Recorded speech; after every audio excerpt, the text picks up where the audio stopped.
Several international experts visiting Australia this week have criticised the federal government's moves to introduce a mandatory filter for the internet. Some major internet service providers like Telstra have refused to take part in the government's trial. And at least one other major Australian provider has pulled out, claiming there are too many flaws in the plan. But the service providers who are participating say it's still worth going ahead. Evgenia Leckie controls what her children see on their home computer. Her internet service provider filters sites that she believes are harmful. It gives us peace of mind knowing that there's no untoward content going to come through that we don't want them exposed to. Now the federal government is going one step further. It's asked internet service providers to trial a filter to block access to sites on a secret blacklist. If successful, it will be made compulsory. The proposal sparked a furious debate about civil liberties and fears that it could make the internet slower. An alleged list leaked this month extended beyond just child pornography and other illegal sites, among them a euthanasia site and even a Queensland dentist. The Communications Minister admitted it was close to the actual list, but says some sites appeared erroneously because they had been hacked by the Russian mafia.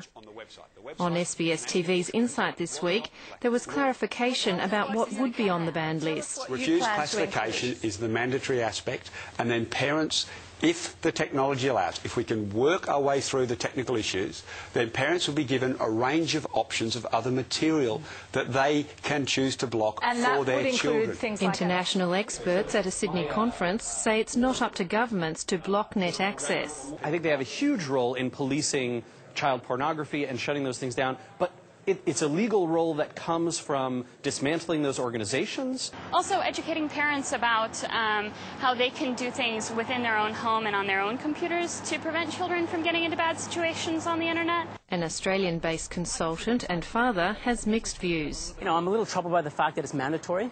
I like aspects of it as a parent. I've got a 3- and a 5-year-old. I want to be able to protect them, but also as a parent, I want the option of being able to put it in. He warns the government to engage the technology community in dialogue to keep them on side so they don't find ways of getting around the filter.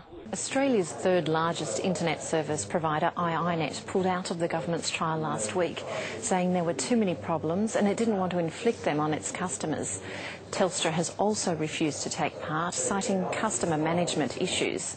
iPrimus says it is taking part in the trial because it believes that it suits its family customer base. I think the trial is still viable. I think it would have been nice to have the other large ISPs in Australia taking part in this. It certainly would have made a more solid case for the filter, but yeah, we're progressing with it. He says that it will be up to their customers to decide. The 7 internet service providers involved so far are trialling the filter throughout the first part of this year. Cassandra Hill, World News Australia. If you'd like to find out more about Insight's forum on the government's internet filter or to have your say, go to the SBS website.